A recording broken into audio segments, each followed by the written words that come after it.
ሰላም ጤና ይስጥልኝ አድማጭ ተመልካቾቻችን የጽናት ሚዲያ ቤተሰብ እንደምን ቆያችሁ እንደምን አረፈዳችሁ። መደበኛ ፕሮግራማችን ጀምረናል። ይህ ጽናት ሚዲያ ነው። ዋና ፕሮግራሙን የማቀርብላችሁ እኔ ስንታየው ቸኮል ነኝ። እንግዲህ የተለያየ ፕሮግራሞችን ወደ እናንተ እያመጣን ነው። የተለያየ ሀሳቦች ላይ ስንወያይ እናንተም የበኩላችሁን ሀሳብ አስተያየት የምትሰጡ ከልብ እናመሰግናለን። በተለይ ጽናት ሚዲያ የምታነሳው ሀሳብ ወደ ህዝቡ እንዲገባ ምንጊዜም ላይክ፣ ሼር፣ ሰብስክራይብ ማድረጋችሁ የበለጠ በተለይ የዩቲዩብ አልጎሪዝም አሰራር የበለጠ ስለሚያግዘን ተደራሽ ስለሚሆን የበኩላችሁ ሚና እንድትወጡ እንጠይቃለን። እንግዲህ ዛሬ የቅዱስ ገብርኤል ዓመታዊ በዓል ነው። እንኳን ለክብረ በዓሉ አደረሳችሁ እንላለን። ይህንን ካልኩኝ በጣም የሚያሳዝን ዜናዎች እየወጡ ነው። በዋናነት የሸዋ ቀጠና ራሳ ላይ ትላንት አደገኛ ክስተት ተፈጽሟል። ይህም ጉዳይ በዋናነት የገብርኤል ዓመታዊ በዓል በሚያከብሩ ምዕመናንና ያንን ሁኔታ የሚያስተባብሩ ፋኖች ላይ ያገዛዙ ድሮን በመተኮስ ከምሽቱ 4 ሰዓት ላይ ከባድ ጥቃት ፈጽሟል። በዚህም በርካታ ንጹሐን ጨምሮ በቦታው የሚገኙ የፋኖ አባላትም እንደተሰዉ መረጃዎች እየወጣ ነው። ከዚህ ውስጥ አሳዛኙ የሸዋ ቀጠና አርበኛ ጋሽ ተስፋዬ መካሻ እንደተሰዉ ተሰምቷል። እጅግ በጣም ያሳዝናል። አማራው የሚከፍለው መስዋዕትነት በጣም በከፍተኛ ደረጃ ቁጭትና መነሳሳት የሚፈጥር ቢሆንም እኛ አባት ግን ከአንድነቱ ጋር በተያያዘ ከፍተኛ ውትወታ የሚያቀርቡ ደከመኝ ሰለቸኝ ሳይሉ በዚህ እድሜያቸው ተራራውን፣ ሸለቆውን፣ ረሃቡን፣ ጥማቱን ችለው ለአማራ ሕዝብ ነጻነት የሚዋደቁ አባት ናቸው። ምናልባት የእሳቸው ሌጋሲ ሞቶ አይቀርም። እሳቸው በህይወት በስጋ ላይ ኖሩ ይችላሉ። ለአማራ ሕዝብ ህይወትን ሰጥተዋል። መንፈሳቸው ግን የትግል ዓላማቸውና መዳረሻቸው ግን የዚህ ትውልድ እጣ ፈንታና አደራ እንደሆነ መገንዘብ ያስፈልጋል። ስለዚህ የደከሙበት አንድነት ተሳክቶ በውጤትም አማራው አሸናፊ ሆኖ የጋሽ ተስፋዬን ሌጋሲ የሚያስቀጥል የአማራ ወጣት እንግዲህ አዲሱ ወጣት አዲሱ ትውልድ ኃላፊነት አለበት ብለን እናስባለን። ስለዚህ ስለ አንድነቱ መትከም የግድ ያስፈልጋል። የጋሽ ተስፋዬን ሰማዕትነት እና የህይወት ዋጋ ለመዘከር በተመሳሳይ በምስራቅ ወለጋ ጊዳና አያና ወረዳ አንዶዴ ዲቾ ቀበሌ እና በደጋ ጅጋ ከተማ ቀበሌ 01 ከታህሳስ 14 2018 ዓ.ም ጀምሮ 19 ሰዎች መገደላቸው እስከ ትላንት ድረስ ኢህአፓ በመግለጫ አሳውቋል። ስለዚህ የአማራው በየቦታው እየተዋደቀ ነው የሚገኘው በዚህ የህልውና ትግል ላይ ከወለጋ እስከ ሰሜን ሸዋ ከጎጃም እስከ ጎንደር በአጠቃላይ ወሎ ቀጠና የህልውና ትግሉ እየተፋፋመ ነው ያለው። አዲስ አበባ ዙሪያ ላይ ነው ዛሬ ከባድ ውጊያ ከትላንት ጀምሮ የተከፈተው እና ይሄ ትግል ምን አይነት መስዋዕትነት እየተከፈለበት እንደሆነ እንግዲህ ሰማዕቶቻችን የአማራ ህዝብ የተጎዳው ህዝብ ይበልጥ የሚያውቀውና የሚረዳው ስለሆነ በዚህ ትግል ላይ ሁሉም ሰው የበኩሉን ሚና ለመወጣት በተለይ የአማራውን አንድነት ከየትኛውም ጊዜ ለማምጣት ሁሉም ሰው ኃላፊነትና አደራ እንዳለበት ነው የሚሰማኝ። የጽናት ሚዲያ ቤተሰቦች ለጋሽ ተስፋዬና በዛው አካባቢ ላይ ለተሰዉ ሰዎች ሁሉ ነፍሳቸውን ይማርልን እያልን ጽናት ሚዲያ መጽናናትን እንዲሰጧቸው ምኞታችን እንገልጻለን።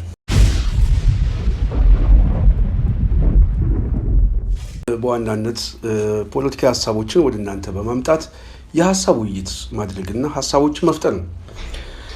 ይህንን ካልኩኝ የጽናት ሚዲያ ቤተሰብ የዛሬው ዋነኛው አጀንዳ አርበኛ ዘመነ ካሴ በለቀቀው ጽሁፍ ላይ እንወያያለን። እንግዲህ አርበኛ ዘመነ ካሴ ብዙ ጊዜ የሚያወጣቸው የተለያዩ የማታገያ ጽሁፎች ብዙ ጊዜ እከታተላለሁ፣ አነበዋለሁ። የመጻፍ ችሎታ አለው። እውነት ለመናገር በጣም በተለይ ለዚህ ለትግሉ የሚጠቅም በተለይ ከጄኔሬሽኑ ጋር መሄድ የሚያነሳሳ የፖለቲካ ዲስኮርስ አለበት። በአብዛኛው የሚጠቀማቸው ቃላቶች ጥሩ ናቸው። ወኔ የሚሰጥ ነው፣ ተስፋ የሚሰጥ ነው። ከዚሁ ጋር በተገናኘም ትላንትና አሁን ሰሞኑን ከለቀቀው በሁለተኛ ደረጃ የለቀቀው በተለይ ልጥ ሲያዩ እባብ እየመሰላቸው የሚደናገጡትን በተወሰነ መልኩ ሀሳብ አስተያየት ሰጥቷል። እዚህ ላይ ዘመነ ካነሳቸው ጽሁፎች ላይ እኔ የተወሰነ ሀረጓን ብቻ ወስጄ እዛሽ ላይ የውይይት አድማስ እናደርጋለን ማለት ነው። አርበኛው እንደዚህ አለ።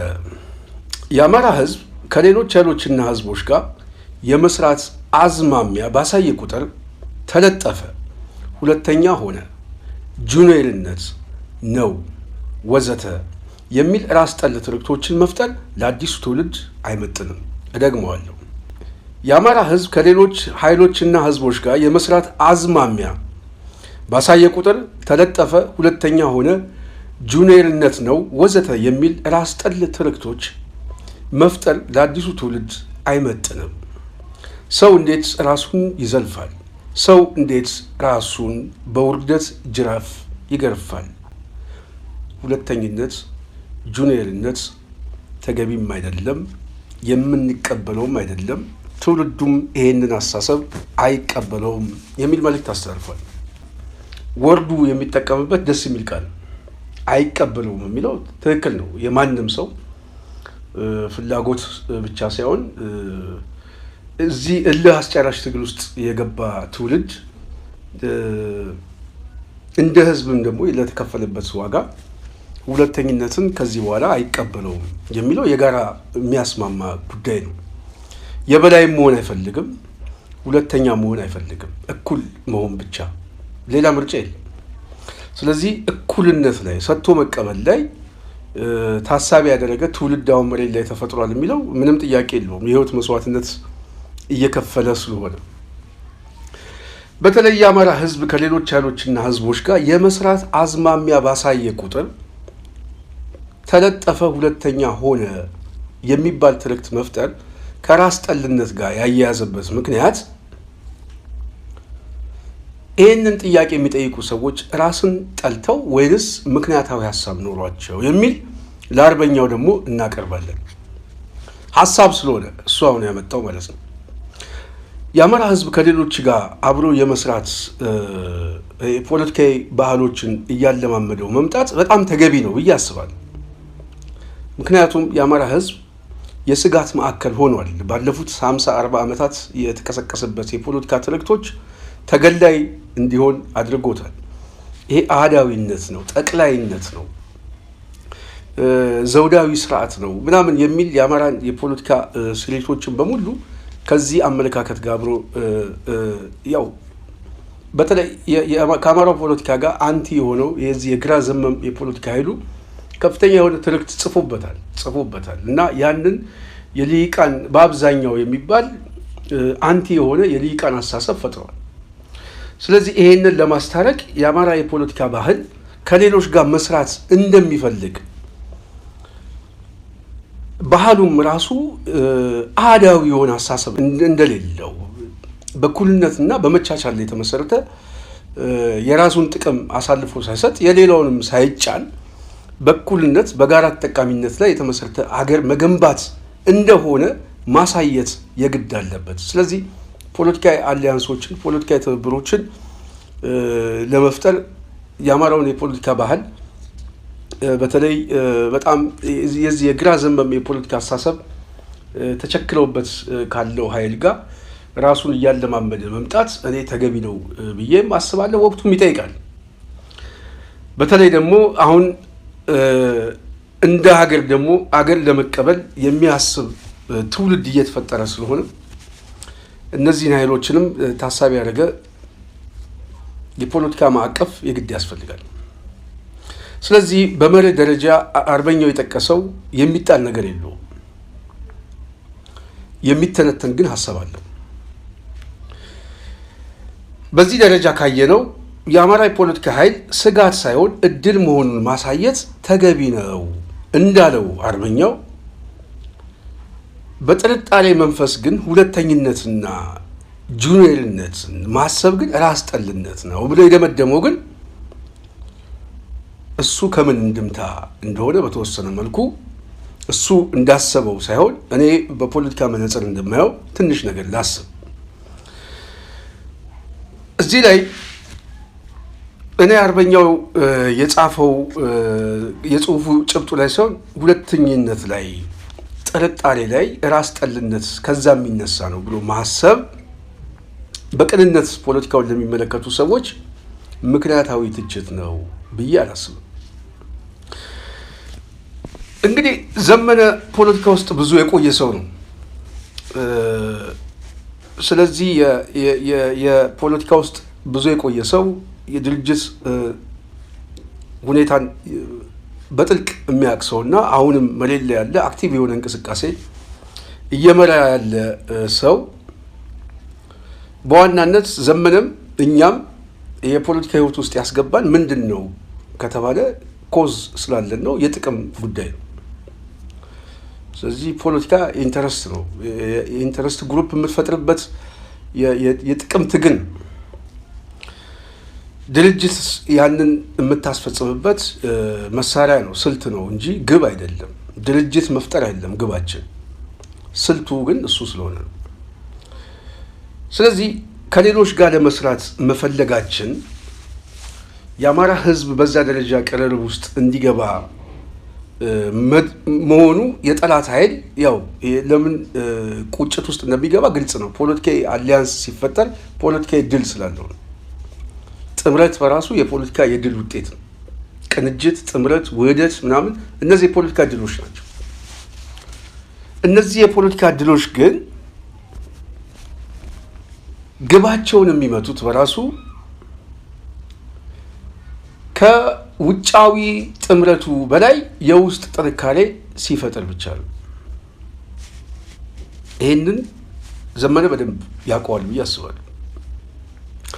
የውስጥ ጥንካሬያችን ይሄ ማለት ምን ማለት ነው? የአማራ የፖለቲካ ባህል የውስጥ ጥንካሬው ላይ የሚቀዳ ውጫዊ አሊያንስ ነው ጉልበት የምናገኘው። ለምሳሌ የኛ የፖለቲካ ባህል ከሌሎች ጋር ለመስራትና ለመቀራረብ መፈለጋችን ፖለቲካዊ ድል ይዞልን ቢመጣም ድርጅታዊ ድል ግን ይዞ አይመጣም። ከሌሎች ጋር በሚኖረው የፖለቲካ ትብብር ላይ ጠቃሚነቱን በጋራ የፖለቲካ ባህል መስማማት የምንችለው በድርጅት ባህል ውስጥ ነው። ጠቃሚነቱን ብቻ ሳይሆን ስትራቴጂክ ግብ ነው አይደለም፣ ስልታዊ ነው አይደለም የሚለው መተንተን የሚችለው ከዚህ የአንድነት የውስጥ ጉዳይ ሲቀዳ ነው። ስለዚህ የመጀመሪያው የፖለቲካ ድላችን ከውስጥ አንድነት የሚቀዳ ጉልበት ነው። እሱ የመጀመሪያ የፖለቲካ ድርጅት ነው ማለት ነው። ስለዚህ የፖለቲካ ድርጅትና የውስጥ አንድነትን የሚያጠናክር አስተሳሰብ ስትይዝ የውጫዊ ኃይሉ የጋራ የምትግባባበት የታክቲክ ወይ ስትራቴጂ ጉዳይ ሰነዶች ወይም ደግሞ አንድ የትግል መሳሪያ የምታደርገው ነው። ይሄ ካልሆነ የአማራ የፖለቲካ ባህል በውስጥ ድርጅታዊ ቁመና ላይ እየሳሳ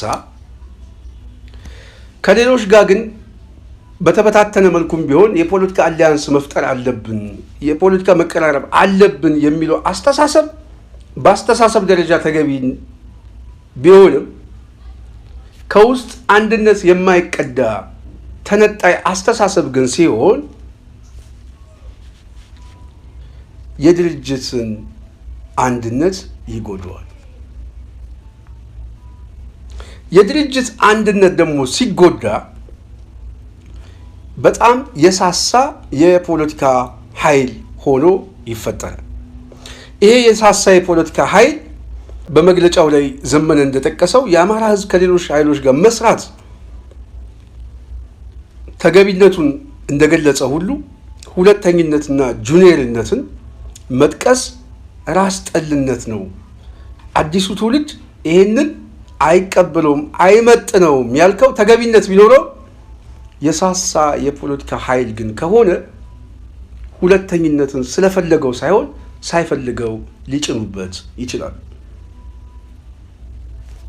ማንም ሰው አይፈልገውም፣ ግን ፖለቲካ ነው። ፖለቲካ ደግሞ የኃይል ሚዛን ነው። ጥቅሞቻችን የምናስጠብቅበት አንዱ ቱል ነው። መሳሪያችን ድርጅት ነው። ስለዚህ የፖለቲካ ትግል በዋናነት የሚያስፈልገው ድርጅት የሚያስፈልገን የፖለቲካ ዓላማችንን የምናስፈጽምበት መሳሪያ እስከሆነ ድረስ ይህንን መሳሪያ ማጠናከር ካልቻለን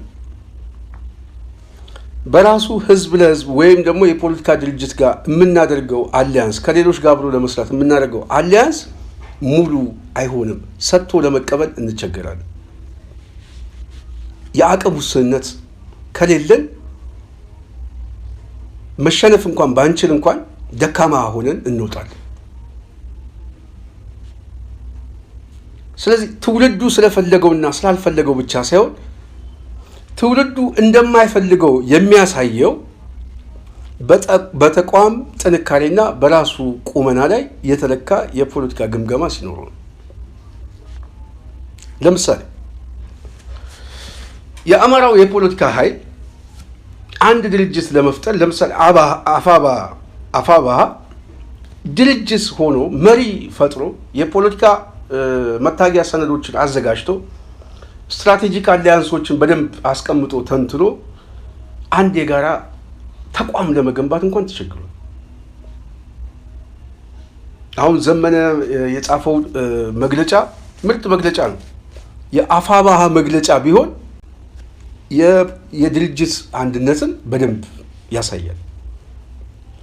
እዛ ውስጥ አሊያንስ ለመፍጠር ብቻ ሳይሆን የጋራ መግባባትም እንዳለ ያሳያል።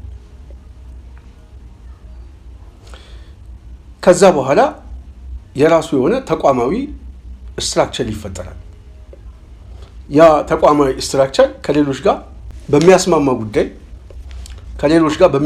ጉዳይ ላይ አብሮ በመስራት ጉዳይ ላይ ይፋዊ የሆነ ኦፊሻል የሆነ አሊያንሶችን ይፈጥራል፣ ለህዝቡ ያሳውቃል።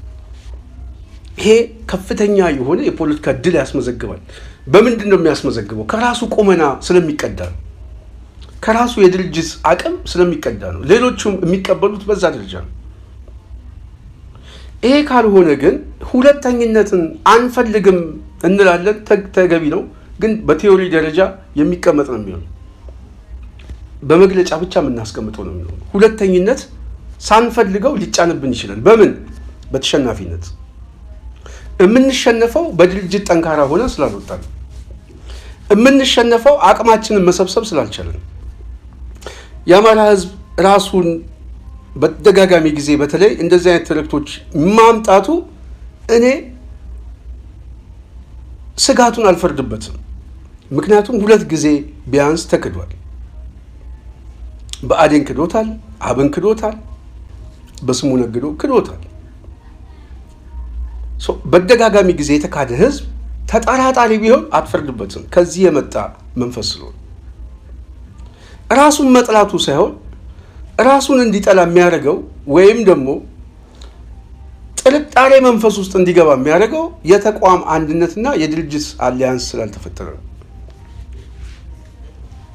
አሁን በቀጠናው ላይ የተለያየ የኃይል ፖለቲካ እየተሰባሰበ ነው። የኃይል ሚዛኑ እየተቀየረ ነው። ህወሓት ለምሳሌ ብናይ የጊዜ አስተዳደሩ የሚሆን አማጺው ኃይል የፖለቲካ መዳረሻና ግብ ላይ ምንም አይነት ልዩነት የለም። ድርጅታዊ ቁመናቸውም ቢሆን ሊዳከመ የምትለው የለም፣ ጠንካራ ቁመና ያለው ነው። አማራው ላይ ግን ስንመጣ አሁን ያለንበት ድርጅታዊ ቁመና የት አለ? ኦኬ፣ ይሄ ትውልድ ሁለተኝነትን አይቀበልም፣ ትክክል ነው። ግን ሁለተኝነትን አንቀበልም፣ ድርጅታችን የት አለ? ሁለተኝነትን አንቀበልም፣ የድርጅት መሪ የሚለው የት አለ? ሁለተኝነትን አንቀበልም፣ ግን በጋራ ሊያሰባስበው የሚችለው የፖለቲካ ርዕይና መዳረሻ ግቦቹ የት አሉ? ምንድን ነው ብሎ ለሚጠይቅ ሰው እንደዚህ አይነት ነገሮች ስትራቴጂክ ጉዳዮች ናቸው። እነዚህ የፖለቲካ ድሎችን ሳታስመዘግብ ሁለተኝነትን አንቀበልም፣ ይሄንን አዲሱን ትውልድ አይቀበልም ማለቱ ተገቢነት ቢኖረው በመግለጫ ደረጃ መሬት ላይ ግን የሚታይ ነገር ከሌለ ሁለተኝነትን ሳይፈልገው ሊጫንበት ይችላል። ይሄ ነው የኔ መከራከር። እነ ተመስገን ጥሩነህ እና አረጋ ከበደ እነ ይርጋ ሲሳይ ምናምን ተሸናፊው የብአዴን ኃይል ሁለተኝነትን የተቀበለው ቀድሞ ስለተሸነፈ ነው። ተሸናፊ ስለሆነ ነው። ሌላ አማራጭ የለውም። አማራ ሆኖ ግን አማራን የሚገለው አማራን ለመግደልም የሚተባበረው ከዚህ የፖለቲካ ኢንተረስት ስለመጣ ነው። ጥቅም አለኝ ብሎ ያስባል። የፖለቲካ ስልጣን ነው ጥቅሙ። ከዛ የሚገኝ ጥቅሞች ከራሱ በላይ የሚያየው መነጽር የለም። ይህ ኃይል ደግሞ ተሸናፊ ኃይል። ስለዚህ የሚሰጠውን ትዕዛዝ ከመፈጸም ውጪ ምርጫ የለውም። ተሸናፊ የሚያደርገው ለዚህ ነው። ሁለተኛ ሆኖ መምጣት የሚፈልገው ለዚህ ነው። 2010 ላይ በተደጋጋሚ ለሶስተኛ ጊዜ የአማራ ህዝብ እጁ ላይ የገባውን እድል እናምነዋለን አይክደንም ምናምን ብለው ለዚህ ሰውዬ ስልጣኑን ሰጥተው መጨረሻ ላይ በዜሮ ነው የወጡት። የሚታሰረው ታሰረ፣ ከሀገር የሚወጣው ወጣ። በዚህ ደረጃ ተደጋጋሚ የሆነ ክህደት የተፈጸመበት ህዝብ እና የፖለቲካ ማህበረሰብ ሁለተኝነትን በጥርጣሬ መንፈስ ቢመለከት እኔ አልፈርድበትም። ይህንን መመልከቱ ደግሞ ራስ ጠልነትም አይደለም፣ በውርደት ጅራፍም መግረፍ አይደለም ብዬ አስባለሁ። አርበኛው ዘመነ የሚጽፋቸው ጽሁፎች በጣም የሚያነሳሱ ናቸው። ግን በጣም ፎከስ አድርጎ ግን ብዙ ጊዜ አንድነቱ ላይ የሚጨነቅባቸው ጊዜዎች በተደጋጋሚ ጊዜ ይገልጸዋል።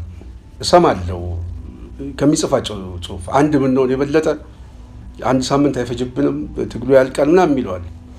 ከመግለጫ በዘለለ ግን መሬት ላይ የሚታይ የአንድነት እንቅስቃሴ አሁን አማራው የሚያስፈልግበት ጉዳይ ላይ ነው። በጣም በጣም በጣም ወሳኝ ጊዜ ላይ ነው። ይሄ አንድነት ነው አማራውን እንደ ድርጅት ሊያቆመው የሚችለው፣ እንደ ማህበረሰብም ሊያስቀጥለው የሚችለው። አሁን እኮ በቀንዱ ላይ ያለው የፖለቲካ የኃይል አስተላለፍ እኮ አብይ አህመድ አሁን ተሸናፊ ሆኖ የተለያየ የኃይል አስተላለፍ ሲመጣ በቀጥታ ምናልባት ተገንጣይ የናሽናሊስቶቹ ጋር በይፋ እኮ አገር ለማዋለድ እኮ ጊዜ እየጠበቀ ያለ ሰው ነው።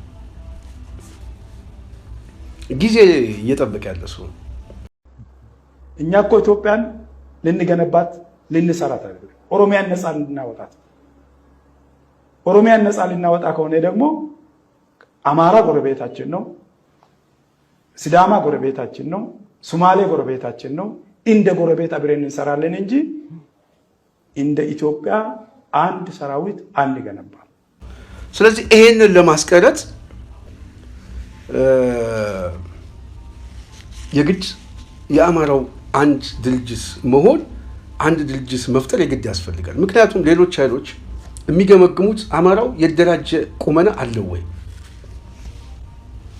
አሁን ያለው የደራጀ ቁመና ምን ይመስላል፣ የሰው ኃይል ግምገማው ምን ይመስላል፣ የሰው ኃይል ቁመናው ምን ይመስላል፣ ወታደራዊ ቁመናው ምንድን ነው፣ ፖለቲካዊ ቅቡልነቱ ምንድን ነው፣ ከሌሎች ህዝቦች ጋር ያለው ትስስርስ ምንድን ነው የሚለው አንዳንድ ምዕራባውያኑም እኮ የሚሰራው የፖለቲካ ግምገማ አለ።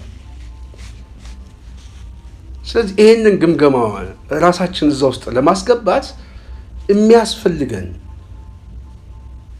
ታክቲካል አሊያንሶች ሳይሆን ድርጅታዊ አሊያንስ፣ ድርጅታዊ ቁመናችን መገንባት ላይ ታክቲካል አሊያንስ ያስፈልገናል። ቤስት ትክክል ነው። ግን ታክቲካል አሊያንስ የሚያስፈልገን በዋናነት የድርጅት አቅማችን ላይ ካላተኮርን የምናገኘው ትንሽ የሆነ የፖለቲካ ድል ነው። ምናልባት የጠላት ካምፕን ልናስጨንቅበት እንችላለን፣ የፕሮፓጋንዳ ግብአት ልናገኝ እንችላለን። የድርጅት ቁመናችንን ግን ሊገነባልን አይችልም። ምክንያቱም የድርጅት ቁመና በታክቲካል አሊያንስ ላይ የሚበየን ስለሆነ ታክቲካል አሊያንሱ አስፈላጊነት በክርክር በዲቤት በአሳማኝ ምክንያታዊና በተግባራዊ እንቅስቃሴ ተተንትኖ አስፈላጊነቱ የጋራ መግባባት የግድ የሚያስፈልገው ስለሆነ ይህንን ለማድረግ ድርጅታዊ አንድነትን እማናስቀድም ከሆነና ይህንን አሰላለፍ ወደ አማራ የፖለቲካ ጠረጴዛ ላይ ማምጣት እማንችል ከሆነ ዘመነ በመግለጫው እንዳለው ሁለተኛ መሆን ትውልዱ አይቀበልም። ትክክል ነው፣ ግን መግለጫ ነው የምናወጣው። ድርጅት መገንባት አንችልም ማለት ነው። ድርጅት መገንባት ያልቻለ ትውልድ ሁለተኝነትን ሳይፈልገው በድርጅት ደካማነት፣ በድርጅት ግንባታ እጦት ተበላጭ ሊሆን ይችላል። የፖለቲካ ብልጫ ሊወሰድበት ይችላል። ወታደራዊ ብልጫ ሊወሰድበት ይችላል። ስለዚህ ከኃይል ብልጫ የሚቀዳ የፓወር አሰላለፍ ሊፈጠርበት ይችላል። ይሄ የዓለም የፖለቲካ ቲዮሪ ነው። የትኛውም ኃይል የፓወር ጉዳይ ነው። የመልአክ ስብስብ አይደለም። እናምናቸዋለን እስከ መጨረሻው ድረስ እኩልነት ላይ የተመሰረተ አንድነት ነው የሚኖረው ምናምን የሚለው ትርክቶች የመግለጫና የፖለቲካ ትርክት የፕሮፓጋንዳ ዲስኮርስ ናቸው። መሬት ላይ የተግባር እንቅስቃሴ ግን ሊሆን የሚችለው ከኃይል ሚዛን የመጣ የፓወር አሰላለፍ ነው። ስለዚህ አማራው ደካማ የፓወር አሰላለፍ ውስጥ ከሆነ ያለው መመታት ባይችል እንኳን አጀንዳው ሊጣልበት ይችላል። አጀንዳው ከጣለበት ደግሞ ሊፈጥረው የሚችለው እድሉ ሁለተኝነት ነው። ስለዚህ ሁለተኛ እንዳይሆን ማድረግ ያለብን እኔ በመግለጫው ላይ አይደለም በአረፍተ ነገሩ ላይ ነው ፖለቲካ ሀሳብ የምሰጠው። የመግለጫው ጭብጦቹ በሙሉ የሚያነሳሳና ጥሩ ቢሆኑም ግን ሁለተኛ እንዳይሆን ትውልዱ ሊያስጨንቀን የሚገባው የድርጅት ቁመናችንን መገንባት ነው። የአማራውን አንድነት ማምጣት ነው። ይሄ የአማራውን አንድነት ለማምጣት በደጋጋሚ ጊዜ በመግለጫ ብቻ ሳይሆን በተግባራዊ እንቅስቃሴም መሞከር መደጋገም የግድ ያስፈልጋል። ቢፈርስም እንኳን ድጋሚ መሞከር የግድ ያስፈልጋል። በደጋጋሚ ጥረት የሚመጣ ውጤት ስለሆነ ማለት ነው። ይሄ መግለጫ በአፋባ ውስጥ ቢመጣ ሊፈጥረው የሚችለው ንቅናቄ ቀላል አይደለም። የአማራ ፖለቲካን ኃይል የሚያሰባስብ እንቅስቃሴ ነው የሚፈጠረው። ግን እንደዚህ አይነት አሊያንሶች እንደዚህ አይነት ታክቲካል አሊያንሶች ላይ ተነጣይ በሆነ የመግለጫ ሁኔታ ሲንጸባረቅ የሚደግፈው አለ፣ የሚቃወመው ሊኖር ይችላል ማለት ነው። የሚቃወመውና የሚደግፈው በድርጅት ባህል ውስጥ ግጭት ይፈጥራል። ይሄ ግጭት ደግሞ ሊረግብ የሚችለው መጀመሪያ ዲቤት ተደርጎበት ነው። የአማራ ፖለቲካ ባህል ከሌሎች ጋር መስራት አለበት በሚለው ጉዳይ ላይ ትክክል ነው፣ የሚያስማማ ነው። ግን በምን ጉዳይ ነው የምንሰራው? መሪዎቻችን ምንድን ናቸው? ጥያቄዎቻችን ምንድን ናቸው? የሚያስማሙን የጋራ አጀንዳስ ምንድን ነው? የሚያስማማን የጋራ አጀንዳዎቻችን ምንድን ናቸው የሚል የትንተና አድማስ ይፈልጋል። ይሄ በተቋም ውስጥ በድርጅት ውስጥ የሚሰራ ነው። ለዛ ነው የፖለቲካ ማህበረሰብ አንድ አማራው መፍጠር አለበት ብለን የምንጨቀጭቀውም ለዛ ነው። የምንጨቀጭቀው ራስ ጠልነት አይደለም፣ ከጥርጣሬም የመጣ አይደለም።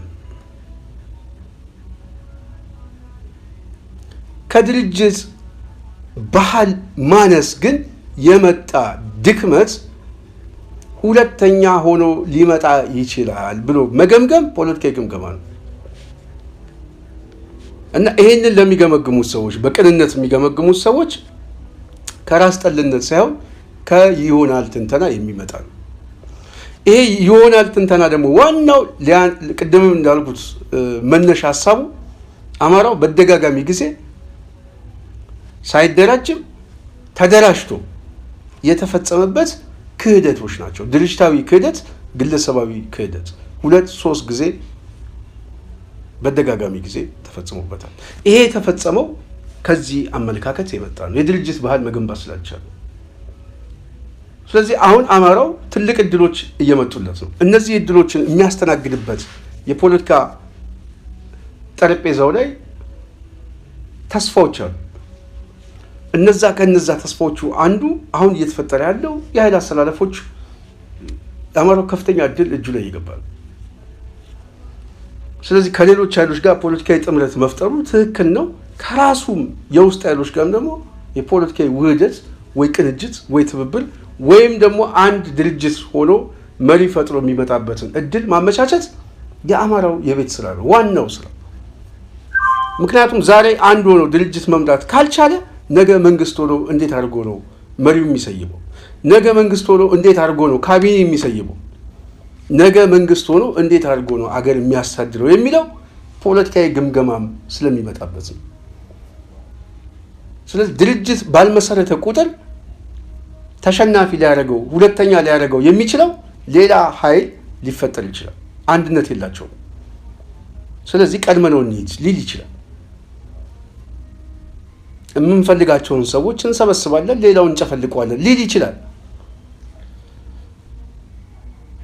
ስለዚህ ተነጣይ በሆነ አስተሳሰብ የአማራውን አንድነት ማምጣት አይቻልም። መጀመሪያ ውስጣዊ አንድነቱን ማጠናከር ሲቻል፣ ውስጣዊ አንድነቱን ለማጠናከር የድርጅት ባህል በደጋጋሚ ጊዜ የምንጨቀጭቀው ለዛ ነው። ይሄ የድርጅት ባህል ነው የአማራን የፖለቲካ እጣ ፈንታ ሊበይን የሚችለው። ይሄ ሊታሰብበት ይገባል ብዬ አስባለሁ። የጽናት ሚዲያ ቤተሰብ ዛሬ በዋናነት ዘመነ ባቀረበው መወያያ ነጥብ ላይ ሀሳቦችን የገለጽኩት ከአማራ የፖለቲካ ባህል ሰው እንዴት ራሱን ይዘልፋል፣ ሰው እንዴት ራሱን በውርደት ጅራፍ ይገርፋል። ይሄ አሳሰብ የሚያስቡት ሁለተኛ በተለይ ራስ ጠልነት፣ ሁለተኝነት፣ ጁኒየርነት ምናምን የሚመጣ ትርክት ከዚህ አሳሰብ የመጣ ነው የሚል መከራከሪያዎችን ስላስቀመጠ ነው። እኔ ደግሞ ይሄንን የማነሳው ደግሞ ሁለተኝነት ተፈልጎ ሳይሆን የሚመጣው ተገዶ የሚመጣ ነው። አማራው ፈልጎ ሁለተኛ ሉላላል 2010 እኮ ለውጡን ያመጡ ሰዎች እኮ ሁለተኛ ካልሆን ብለው እኮ መጨረሻ ላይ አሁን ድጋሚ ተቋሚ ሆነዋል እኮ እድላቸውን እኮ አበላሽተዋል። ስለዚህ ሁለተኛ መሆን አንዳንድ ጊዜ ካልተጠቀምክበት አንደኛ ለመሆን የሚያስፈልግ መስፈርቶችና የቤት ስራዎችን መስራት የማትችል ካልሆነ ሁለተኝነት ተገደ ሳይሆን በግድ ሊመጣ ይችላል። ከዛ ሁኔታ ደግሞ ሰው ሊጠራጠር ይችላል። በደጋጋሚ ጊዜ እንደዚህ አይነት እድሎች ተፈጥረውብኛል። ስለዚህ አሁንም እንደዚህ አይነት አመለካከት ቢኖረው አንዳንዱ በክፋት ሊሆን ይችላል፣ ዝም ብሎ ለማጣጣል። እኔ እሱን አይደለም እኔ መልስ የምሰጠው በቅንነት ፖለቲካውን ለሚያዩት ሰዎች ናቸው። ስለዚህ አንዳንድ ወገኖች እባብ ያዩ በልጥ በረዩ ሆኖባቸው ልጥ ሲያዩ እባብ መስሏቸው ቢደነግጡም እንረዳለን ብሏል እና ልጡን ሲያዩ እባብ የሚመስላቸው አንዳንድ ጊዜ የእውነትም እባብ ስላዩ ነው ብዬ አስባለሁ። በደጋጋሚ ጊዜ ልጥ ብቻ አይደለም ያዩት፣ እባብም አይተዋል። በለጠ ካሳ እኮ የአማራ ፖለቲካ ውስጥ እኮ ድርጅት መሪ የነበረ ሰው እኮ ነው። ምክትል ሊቀመንበር እኮ ነው። ምክትል ሊቀመንበሩ አማራውን ክዶታል። የአማራ ህዝባዊ ምናምን ብሎ አስመራ ድረስ የሄደ እነ ተስፋውን አለምነህ እኮ ዛሬ ካቢኔ አባል ሆነዋል። ሌላውን እንተው እና በደጋጋሚ ጊዜ እንደዚያ የተከሰተበት ህዝብ አንዳንድ ጊዜ በእውን ያየውን ነገር ስጋት ቢኖረው ከተግባሩ አይቶ ነው። ሁለተኝነት ይሄ ትውልድ ባይፈልገው ሊገደድበት ይችላል። ሊገደድበት የሚችለው አሁን ያለው አመራር፣ አሁን ኃላፊነት ላይ ያሉ ኃይሎች ድርጅት ፈጥረው ስላልሰጡት፣ አንድ አማራን አሰባስበው ስላልሰጡት። ይሄ ነገር ካልተፈጠረ በዘገየ ቁጥር ሌላው ኃይል ደካማ ኃይል እስከሆንክ ድረስ በጣም በጣም ምቹ ሁኔታ እድሎች ትፈጥርለታል። ስለዚህ ደካማው ኃይል በመሳብ ውስጣዊ አንድነቱ የበለጠ ተጠናክሮ እንዳይመጣ ደግሞ የመፈለገድ ሞቲቭ ደግሞ አለ። ይሄንን ደግሞ ማሰብም ያስፈልጋል። አማራው እንዲጠናከር የማይፈልግ ኃይል በጣም ሰፊ ነው። አገዛዙ ብቻ ሳይሆን ከአገዛዙ ውጭ ያለውም ኃይል በተወሰነ መልኩ ፖለቲካው ላይ አብሮ መስራት ቢፈልግም ግን የተጠናከረ የተሰባሰበ የጋራ አጀንዳ ያለው ስነ ልቦናውና አጠቃላይ ፖለቲካዊ መንፈሱ በአማራ የፖለቲካ ባህል ውስጥ የሚግባባ አመለካከት ቢያንስ ኮመን ሰንስ ያለው አመለካከት እንዲፈጠር አይፈልግም። ልዩነት እንዲኖር ይፈልጋል። ግን ይሄ ልዩነቱ ደግሞ በጣም የተቆራኘ ልዩነቱ በጣም የሰፋ ልዩነት ደግሞ ከሆነ እንደ እድል አድርጎ ይጠቀመዋል። እንደ እድል አድርጎ ሲጠቀመው ደግሞ ከልዩነት ውስጥ የሚፈልገውን ኃይል ብቻ ይዞ ፖለቲካውን በአሸናፊነት ለመጨረስ ምንም ጥያቄ የለውም። የኃይል አስተላለፉንም አንደኛ ሆኖ ለመምጣት የመፈለግ አዝማሚያ ሊፈጠር ይችላል። በዛን ሰዓት ይሄ ትውልድ ሁለተኝነትን ሳይፈልገው ሁለተኝነትን ግን ልናወርሰው እንችላለን። በእኛ ስህተት፣ በመሪዎቹ ስህተት፣ ነገን ተንትነው ባለመረዳት። ስለዚህ አርበኛ ዘመነ የጻፈው ጽሁፍ በጣም ደስ የሚልና የሚያነሳሳ ቢሆንም ሁለተኝነት ግን እንዳይመጣ መጀመሪያ ከራስ ቁመና የሚጀምር ቴርሞሜትር ያስፈልጋል ብዬ አስባለሁ። የሙቀት መለኪያ ያስፈልጋል። አሁን አማራው የሙቀት መለኪያው ምንድን ነው? ድርጅታዊ ሙቀት መለኪያችን ምን ይመስላል? አፋብኃን እንየው። 13 ኮማንድ ተሰብስቧል፣ ግን ድርጅት መሆን አልቻለም። መሪ መሰየም አልቻለም። ቅርብ ጊዜ ከአፋሕድ ጋር አንድ ድርጅት ይመሰረታል ተብሎ ከፍተኛ ተስፋዎች ነበሩ። ምን ላይ ደረሱ? እነዚህ ጉዳዮች በተደጋጋሚ መሞከርስ የለባቸውም? ይህን ጉዳይ በመግለጫ ማስጨነቅ የግድ ያስፈልጋል። ህዝቡ በእነዚህ ኃይሎች ላይ ግፊት እንዲያደርግ ማስጨነቅ ያስፈልጋል። በመግለጫ የአማራ ህዝብ እየከሰሙ ወደ አንድ እንዲመጡ እና እዚህ ላይ መስራቱ እኔ በጣም ተገቢ ነው ብዬ አስባለሁ። ይሄ ካልሆነ ግን ተፈልጎ ሳይሆን ተገዶ ሊመጣ ይችላል። ይሄ ፖለቲካ ሁኔታ ስለሆነ ፖለቲካ የኢንተረስት የጥቅም ግጭት ነው። ድርጅት ይሄንን የምታስፈጽምበት መሳሪያ ነው። ስለዚህ ይሄንን የምታስፈጽምበት የድርጅት መሳሪያ እየዳከመ በመጣ ቁጥር የጥቅም ፍላጎቱ ለማስፈጸም የሚፈልግ የፖለቲካ ኃይል አቅም ያለው ኃይል ቀድሞ ሊመጣ ይችላል፣ ከፊትም ሊሰለፍ ይችላል። ይሄንን መገመት ያስፈልጋል ብዬ አስባለሁ። የጽናት ሚዲያ ቤተሰብ አርበኛው ከዚህ ውጪ ያወጣው መግለጫ ጥሩ ነው፣ የሚያነቃቃ ነው፣ ወጣቱንም የሚያነሳሳ መግለጫ ሆኖ አግኝቼዋለሁ። እንግዲህ የአማራ አንድነት እስኪመጣ ድረስ እኛም ጭወታችንን እንቀጥላለን። ፖለቲካውን እኛ በሚገባና በምናየው መልኩ ወደ እናንተ እናቀርባለን። እናንተም ደግሞ የሚሰማችሁን ሀሳብ አስተያየት ስጡበት እያልኩኝ የዛሬ ፕሮግራሜን እዚህ ላይ ጨርሳለሁ። በሚቀጥለው ሌላ ፕሮግራም እስክንገናኝ ሰላም።